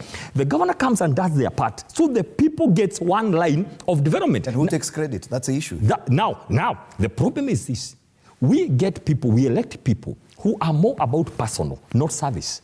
Me, I said I would not have a problem. I said, if I were the governor, I would not have a problem inviting MPs to come, and I would put and say, I have 100 million for bursaries, for example. I would put it on the table. Say, can you all agree? How do we jointly go to the people and identify beneficiaries? I wouldn't have a problem myself. It would be, but kind of politicians... That's what I'm saying. I wouldn't have a problem. Now, the problem therefore is, if people are not able to govern themselves, that's where we come in to put what I call institutional reforms. And I can tell you this, Fred. We are 15 years into devolution.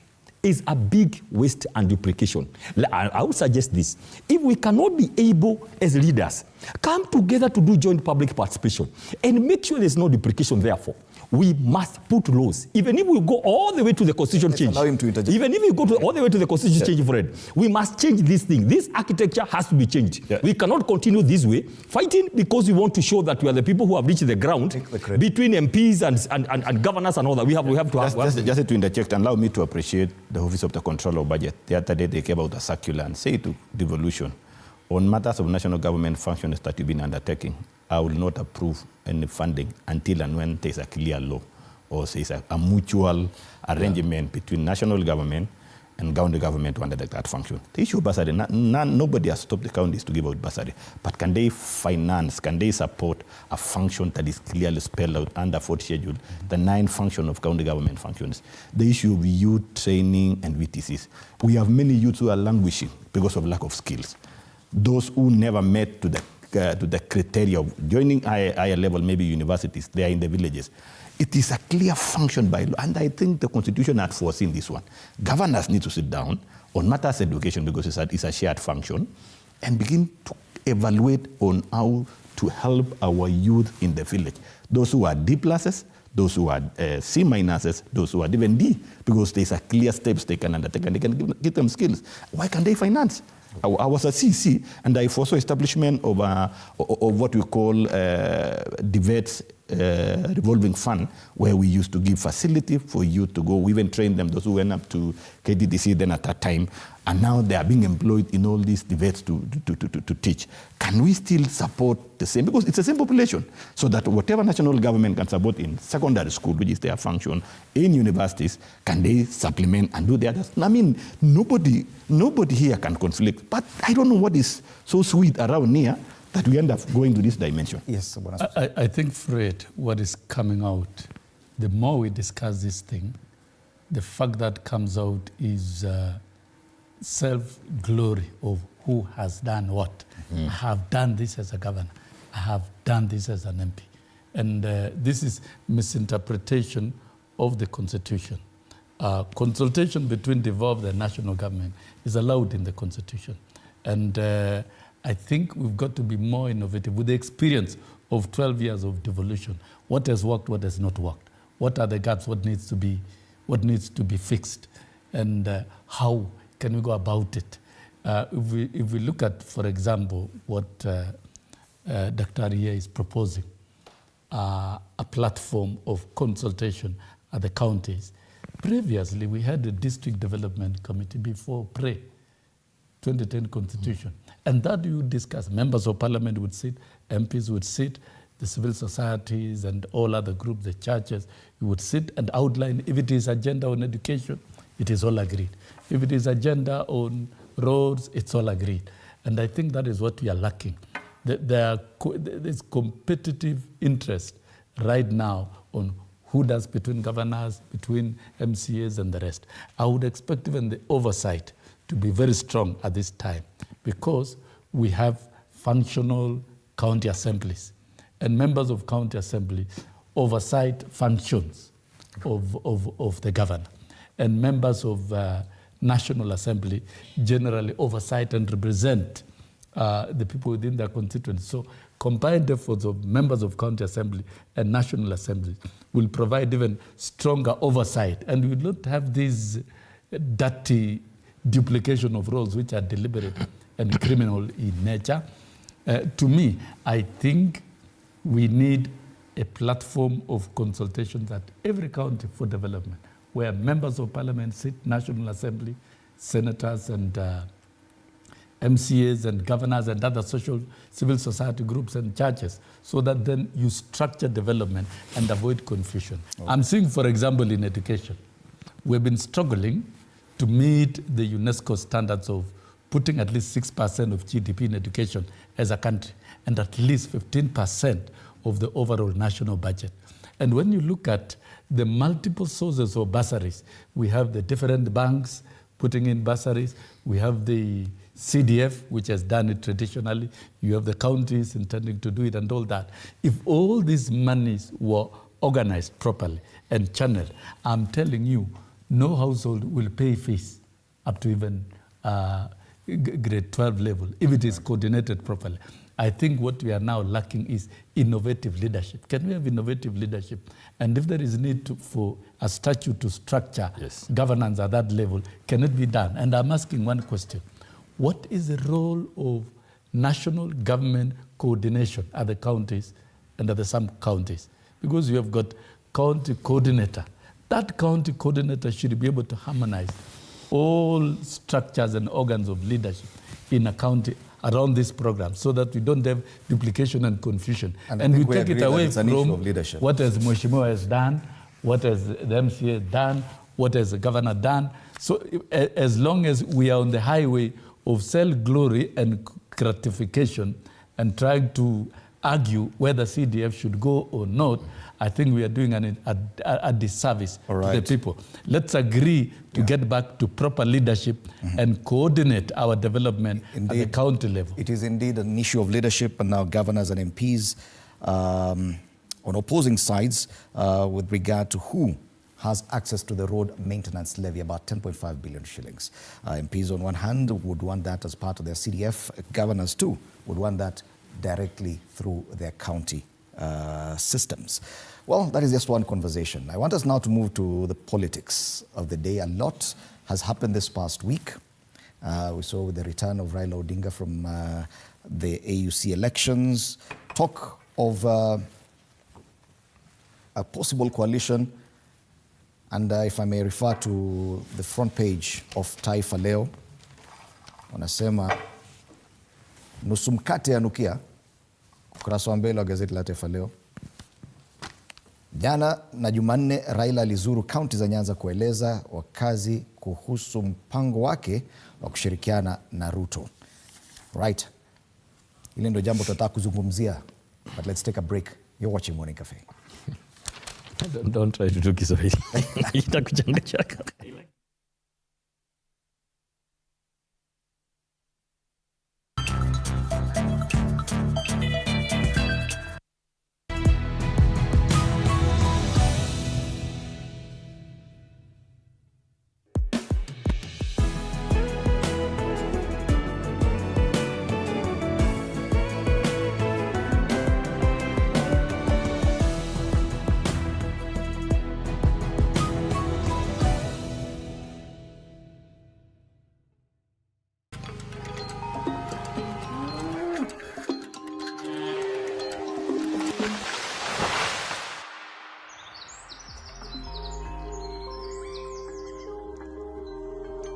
Our world is changing every day, and so should we, for the better. Each week, we tackle the big why, the question that should be on everyone's minds. Why isn't this fixed yet? Deforestation, global warming, and the adverse effects of climate change. The future isn't just something that we inherit, it's something that we create. Join us on The Green Fix as we tell the stories of those who refuse to give up.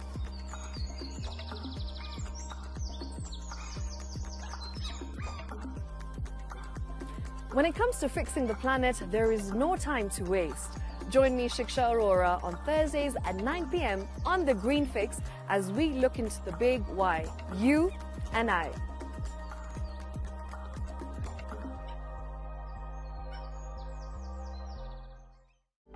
For comprehensive information and education on your health, Body Garage is here.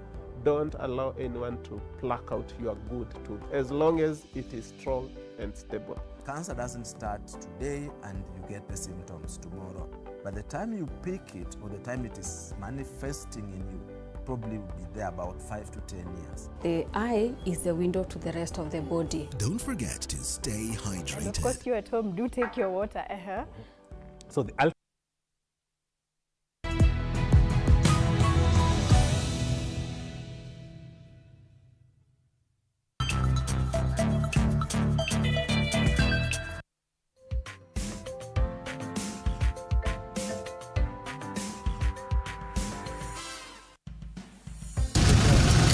On the second day of his consultative tour after Kisumu, former Prime Minister Raila Odinga pitched tent in Siaya County in another round of consultations which he says are aimed at uniting the country ahead of his much-anticipated big announcement next week.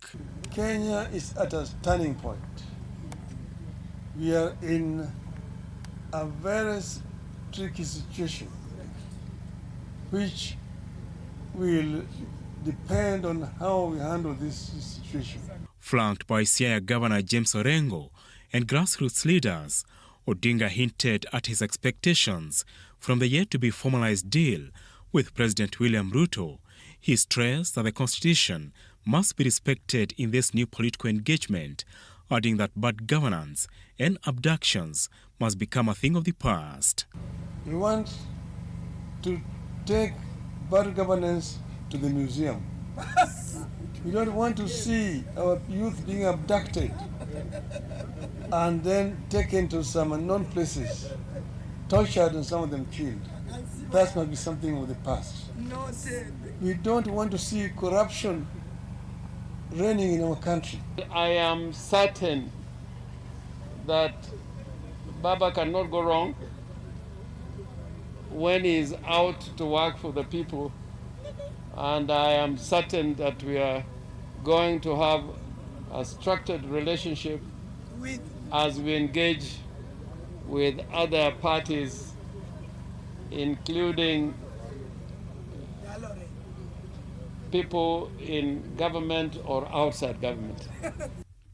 Odinga also gave away what he expects in the new arrangement on a parliament that he says is not a puppet of the executive, war on corruption, and equitable allocation of resources. We also want our parliament to work as parliament. We don't want the members of parliament to usurp the role of the executive. That parliament represents the people. All eyes are on Odinga on whether his big announcement next week is to formalize his unity deal with Ruto or joining the opposition. All indications are that Odinga is headed for a possible coalition deal with Ruto up to the 2027 poll, with his allies dismissing overtures from Wiper Party leader Kalonzo Musyoka and former DP Rigathi Gachagua. Mheshimiwa Kalonzo Musyoka, please leave us alone. We are still hurting as a people. Odinga is expected in Bungoma on Thursday to open an ODM office before the 20th anniversary ODM party mega celebrations in Busia on Friday. Apul Kamau, TV47. Nusu mkate anukia ndo habari kuu kwenye ukurasa wa mbele wa gazeti la Taifa Leo. Early in the week, the People Daily had called it a power sharing scheme. A different daily called it a treaty. Definitely different interpretations of what exactly this kind of deal and the shape it would take.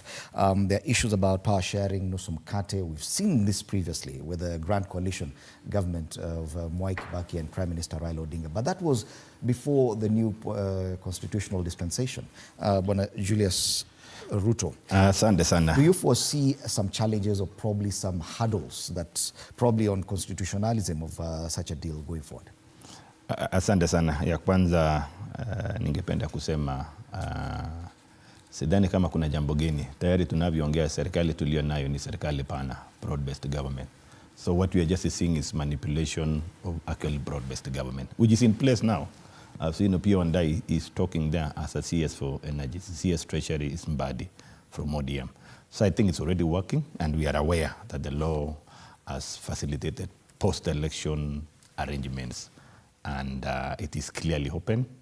And as long as what is very critical is to enhance proper governance and stability of our country. I'm yet to understand much, and I'm still following up, but I think critically, in my own opinion, this issue of 50+1 is giving us all this trouble. Prior to the new constitution, where it used to be simple majority, we never saw all these engagements. When somebody has been declared the winner, the president, he governs well until the next election. But this issue of ensuring at any given time there's a board base so that the policies that the president for that purpose are given during his campaign can be implemented well. Because never forget, executive cannot implement minus the proper instruments which are provided by parliament. And in the House, it's a question of numbers and voting.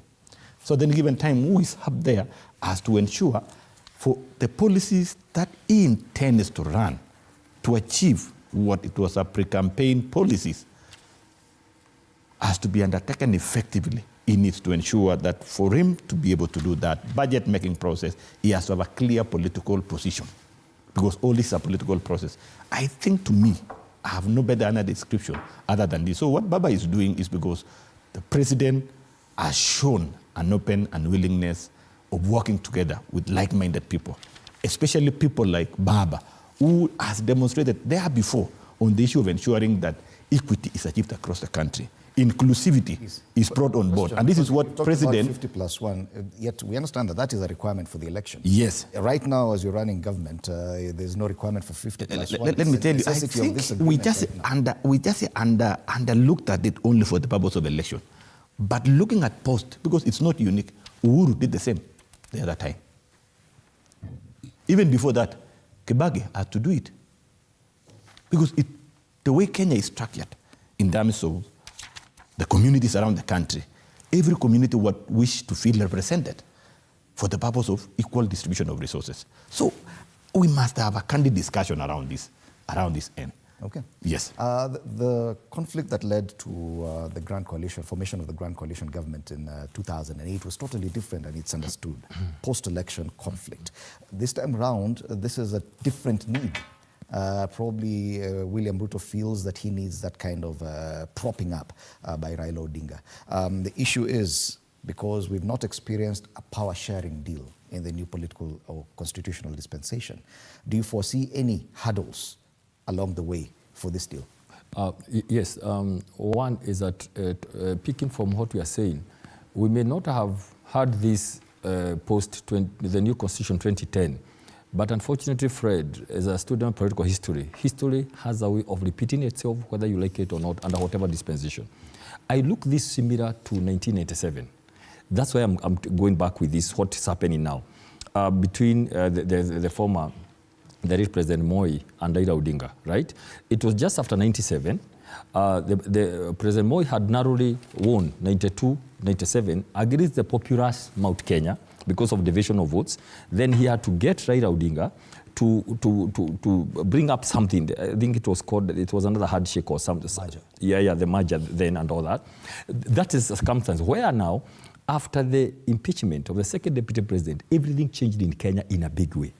100% in Mount Kenya, and the ripple effect has been felt across the country, where now the president has to quickly get Raila Odinga to his side, because remember, it was more or less, the populous Rift Valley and the populous Mount Kenya.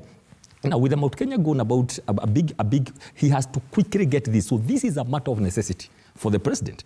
And for me, it's not about when, it's not about if.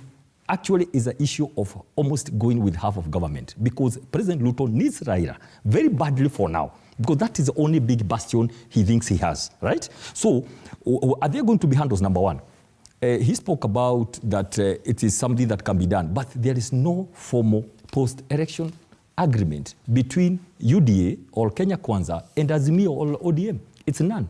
So it is, first of all, illegal, like it's not constitutional. Because they ought to have done some post-election agreement, deposited it with the registrar. That's number one. But number two, what then is going to happen? You can hear what Raila is saying. He is saying, these are the conditions for me to be comfortable here. But because already there's a lot of pressure and President Ruto cannot let go, he'll first of all get, all those appointments, for his people who have been waiting for some time. Yeah, since June, they have been waiting, right? All those cadres, people have been waiting, really. PSCs and all that, right? So he's going to give them. But you're going to see something. The likes of Sifuna, Babu Owino, and the new generation in ODM will not subscribe to being in government. So Raila is going to play two ways.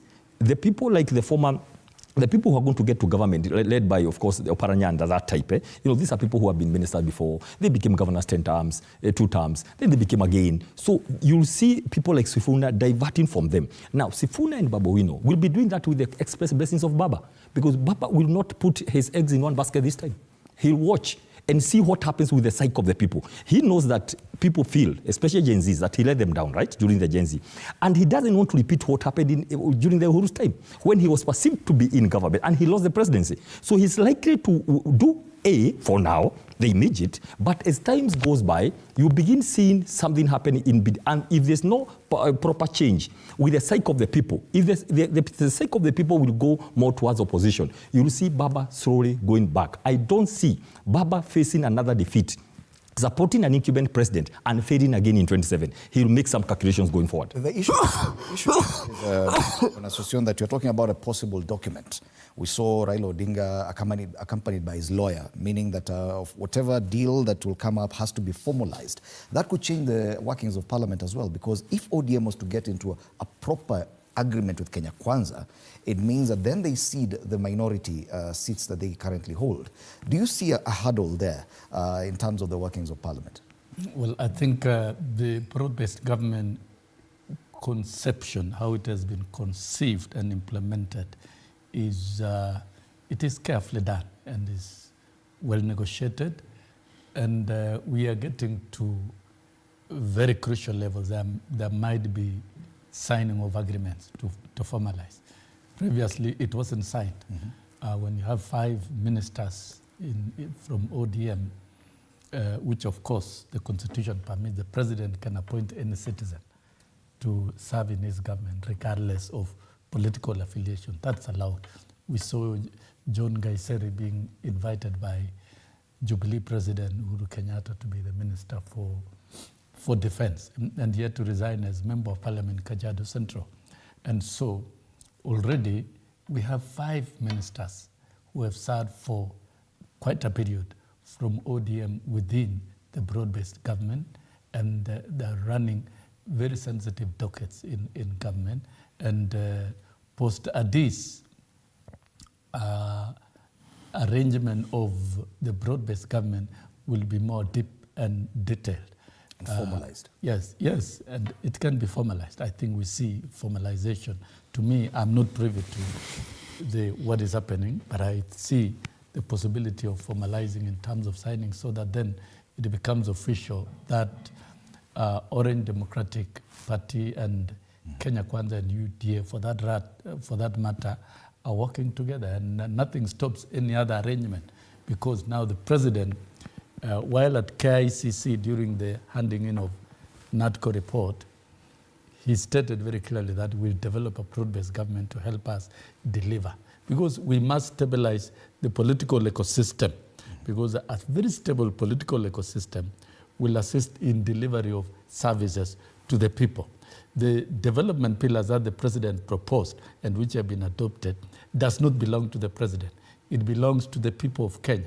And if you do diagnosis and analysis of manifestos of the different political parties that offered presidential candidates, there are a lot of striking similarities. So forming a broad-based government and recalibrating the development agenda of the country and deepening the implementation of the same is a good thing. So I think any engagement going forward that is going to bring closer working cooperation between President William Ruto and Raila Odinga is for the good of the country, and it is born out of the statesmanship of the two leaders who really believe very strongly that transformation agenda of this country and uniting the country and getting rid of that it's a broad-based government. That's my concern, because now they're talking about power sharing. Broad-based government was not a power sharing deal.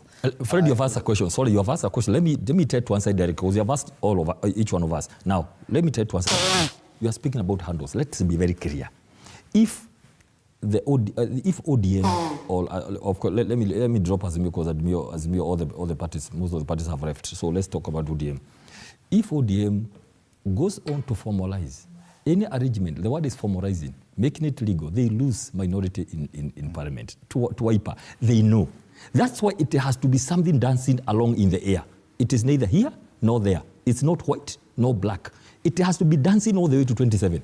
Because if they try to formalize and do a post-coalition agreement, they automatically ODM sees. That's why they have, one side have to say we are in government, like OPO, and somebody has to deny the same day. that we are not in government. It has to go on like that. Unfortunately, we are a country where we don't have a lot, 100% respect to institutions. If we were like Germany and other countries, it would be very clear. But here is something which has to be there. It's not there. You know, something seems to be it's not. It has to be possible to have a power sharing deal where ODM gets half of government and still retains its minority position? Now, we are in this country called Kenya, in the continent called Africa, in the year of the road 2025, where anything is possible. Unfortunately, because what will happen, people will begin complaining. They will do nothing much. Some people will go to court. It will not work. It will go. The appeal will continue. By the time it gets to Supreme Court, it's 2028. So if it remains that fluid, it is the answer is, you know, let's be frank. It's good to face the truth. Now, one thing I've learned about politicians and politics and the mix between politics and leadership and governance, there is a lot of mix-up. It's good to say how it is. We are not saying anything. We are just saying how it is. It is a fluid thing, which is there, it's not there.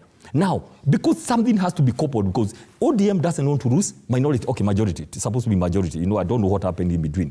They are supposed to be majority. Now again, minority. They don't lose whatever it is. They don't want to lose that. Now, you should be taking the court rule. They have to confirm to you. It's actually minority. I don't think we should entertain any data of confusing the country from proof here.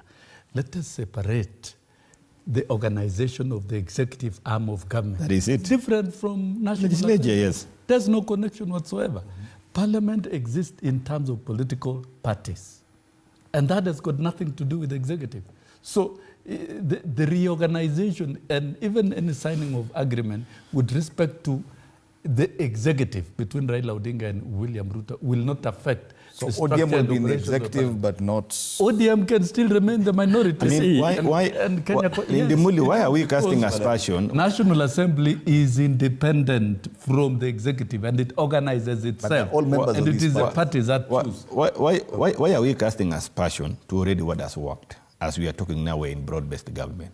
And you are aware that the person sits in the National Treasury as CS originally comes from a base of ODM. The ODM. So the person who sits in energy, the person who sits in cooperatives was minority leader. You get me? So what we are talking, I don't know why we want to coil all this and begin to create a national discourse where it is baseless. Because what we are discussing and what the president has been pushing is to have an all-inclusive government in terms of executive and implementation and representation on that purpose. And it has already worked. So whatever BAMBA is doing just is only strengthening, supporting, and probably going back to his base to preach out what is happening in the national government. I don't foresee, as at now, I'm in Parliament, I don't foresee any other discussion about the leadership in the House or about how Parliament will be run. I don't foresee, because even if ODM was to get half of the government, I don't know what do you mean by this half? You see, when you say half, cabinet positions, I don't mean even if it was to get cabinet is one. In any case, we have only one cabinet where the chair is the president. For that purpose, the day a leader of minority shifted to executive, he ceased to hold any political discussion and discourse.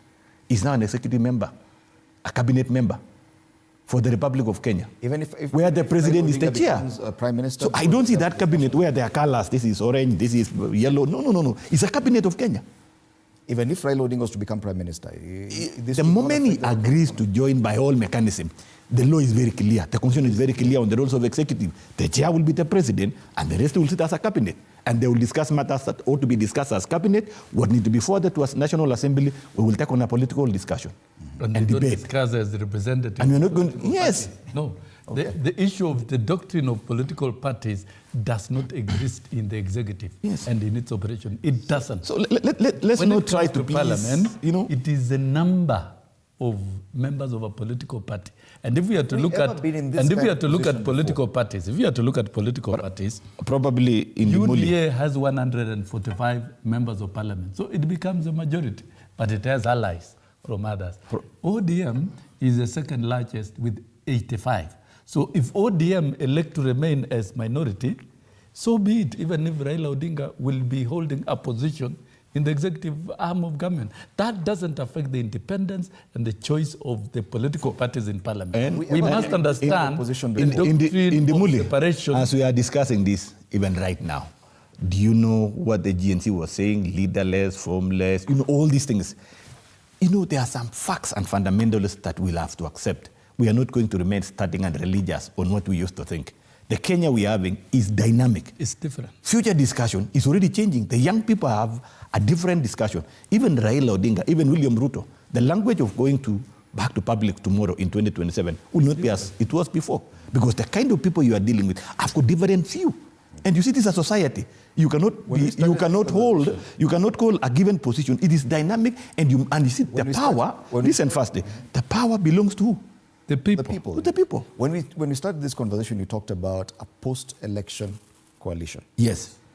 That a post-election coalition determines even what happens in Parliament. Are we saying that whatever is going to happen is still at such a confused level that we do not know how the workings in Parliament will be vis-a-vis the... Listen to this, and I think I want to agree with my senior there when he gave out the issue of political stability. It's not only for William alone. I want to presume even if it was somebody else who is a president, the current situation where we are in would still be there, and it requires a solution. And the best solution is a solution that you are onboarding everybody so that we have a stability in moving forward. Now, the only issue about a political... But because, as I wind up, from certain quarters and perception and pursuing certain political interest, it is taking us to this kind of discussion every now and then. I've been seeing my good friend, former Deputy President the other day, he is beginning to talk to Kamba Nation in a language trying to incite the other side. Oh, look at this. Alfred Mutua came to cabinet without any agreement about the Kamba people. Now there's no development that has happened. So that language is what we want to suit to confuse the electorate for political reasons. Is that exactly what you want the Kenya to be? I think the right Kenya is a Kenya of concern that is bringing unity. Okay. Now, yes. When we speak here, we speak on policy. We speak because from where we come from, we talk because for the respect of systems, processes, and institutions. That is what makes a country. We should be better from 1963 going forward in terms of strengthening our institutions and national psyche. Now, one thing that is clear, let's agree. We are not fighting, we're just agreeing that indeed, one, we insisted when we were here that if any high court ruling has to be respected unless there's a court of appeal. And we saw the leadership of Parliament went to the Court of Appeal because of the issue of majority versus who is minority and majority. We say that's the rule of law. If don't come and fight in barriers, say no, we are the majority. Just go back to Court of Appeal all the way. That's number one. Okay, so the matter stays there. But number two, because of the issue of that ruling, which scared the current system, and the loss of Raila Odinga at AUC, there is a lot that's going to be given out. Now, we are trying to have a political settlement like he is saying, but let's agree, it is going to have very little any legal or constitutional compliance. It's going to be something in the air. Now, look at what happened between Mheshimiwa Raila Odinga and the late President Kibaki. It was something negotiated, agreed, and went through Parliament. It was passed into a bill, the coalition government. It was so clear that Raila is going to be Prime Minister. This is going to be, Oga Kalonzo is going to remain as a deputy, as a vice president then. It was a clear document. Now, this time, we don't see it happen. Because if they do it, they are going to be dumped to the other side. So what that does to our democracy, it is a very big injustice because nobody knows where we are. That's why you are struggling to ask, okay, fine, you are saying where we are. And he is saying it's a political statement, so that to stabilize the country. Now, talking about that, all what is happening is because there has to be every effort to make sure that something is cobbled together. The man I feel for, speaking where I speak, is one man, Raila Odinga. Somebody who we respect in political science in a big way. We have been studying him in the universities all the way. We have been teaching through his examples in this life. Now, here he is. He wants to continue showing he's a reformer. But NADCO comes suddenly. In Kenya we have so many documents. Each one is removed, when need be. NADCO is lying somewhere. Note there's another bill in Senate talking about extension of terms of parliament, of MP, of the president to 7 years. It's lying somewhere. You just see it come, like it's NADCO suddenly comes up after Raila lost AUC. Now, am I going to be Prime Minister? Am I going to push for deputy president? Am I going to push for the removal for the speaker, of the National Assembly? He may be very calm, but these are the things that we are going to see next week. These are the issues you are going to see. There's going to be a lot of these things. Who is going to fit where and how? Now, I feel for Baba. What is the best thing for him to do? Does he get into government like Prime Minister, or does he stay outside, front someone else, so that it doesn't seem he has gotten into government, but his people are eating, right? As he tries to maneuver to see what happens in future. But I don't see Baba going all the way, because he has his legacy to protect. Remember, he has his legacy to protect. Now, talking about what he said about incitement, let's stop the words like incitement. The deputy president simply went to speak. He spoke to the Kikuyu nation. He spoke to Kamba. Next time he's going to speak to Kikuyu, to Kisii nation, is going to speak to Luhya nation in their mother tongue so that they can understand what he's saying. The fact of the matter is, Fred, the moment Ligiji was impeached, it turns, even though what we are saying, it turned the dynamics of this country, because it's coupling together a whole other line of the team in the opposition against the team that is in government line now. That is a fact. There's no incitement or anything. It's just trying to explain what's happening and all that. So what we are saying is that this team must continue doing what they are doing. Ligiji and other people have to do what they are doing, and for the purpose of clarification, everybody is doing their own parties. There's going to be a super alliance up there, spearheaded by the former President Uhuru Kenyatta, to just come up with one team that's going to move to the next election. This is pure politics. It has happened. Nobody would have loved this to happen. Remember, it is just 2 years into the new government, but somehow in the wisdom of the current system, they decided it's good not to have Rigathi Gachagua on the table. So what happens is that a lot of structured development suffered immediately. Right now, what is happening in Kenya is 2027 elections. That one I can tell you. All right. And final word, about a minute or so. And I think Prof has come out very clearly that their intention, and those who don't believe in the broad-based government, which might be a coalition, are interested in 2027, so they would want everything to go wrong in the country, and then we remain in confusion so that they grab power in 2027. Nobody grabs power. I don't think that is grabbing power is what statehood is all about. President William Ruto and Raila Odinga are more concerned passionately with the transformation agenda of the country. And if, of course, they are also not political underdogs. If there can be an agreement on how to approach 2027 collectively and rightly, so be it. And let me tell you, for avoidance of doubt, the political stability and the ecosystem that has been created has been received very well right across the country. However much the naysayers will try and put Mount Kenya and Ukambani together and create some threat, even the people of Mount Kenya are running, almost 50% are running the government of President William Ruto, and they are part of it. And so all of them, in fact, they are not reading the moods and the cards. The art of inclusivity and including everybody is a game that President William Ruto and Raila Odinga are playing. Mount Kenya are inside, Ukambani are in, and if we are to talk about 2027, these others who are speaking through the media and are not even meeting people. But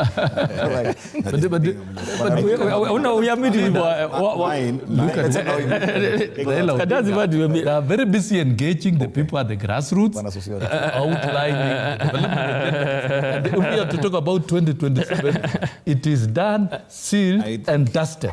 This ailment that has served the country for quite a long time, this right time, we need to discuss the issue of the winner takes it all. And to me, I have no objection if we bring on board the discussion of NATCO report and ensure we look at our constitution in a better way. Because, you know, the laws are meant for the people. They are not meant to punish. They are meant to advance cohesion. They are meant to advance development across the board. They are meant to advance the unity, which has been the symbol and has been the icon for the Republic of Kenya across Africa and across the whole world. Kenya with more than one tribe, around 43, but we are moving together. We don't experience challenges that the other parts of African countries are going through because of our unique message of unity among ourselves. So if there is time, we need to discuss and sort out the issue of the winner takes it all. It is the right time. You know, we kept saying it is the right time. We need to have this discourse. If NATCO can come in and we can better improve it through engagement and public participation, so be it so. So that we sort out these post-election issues, pre-election issues, tribalism, ethnicity, you know, and then have a Kenya that is for Kenyans. All right. Thank you. But no shortcuts. No shortcuts. Power sharing. No shortcuts. If there's anything NADCO that the constitution says have to go to referendum, it has to go to referendum. We have no problem. Thank you so much. Asante sana, Julius Ruto, MP Kesses, Dr. Peter Mbaye, leadership and governance expert, and Wilson Sosion, Mwalimu Wilson Sosion, who has served as a member of the National Assembly and also as SG of the Great National Union of Teachers, KNUT. Asanteni sana for your time at TV47 this morning as we take a look at the big headlines today. After the break, a conversation about polycystic ovary syndrome, PCOS. Dr. Stephen K. Ngege will be in studio with my colleague Ann Odida. Do stand by for that. My name is Fred Indemuli. Have a lovely day.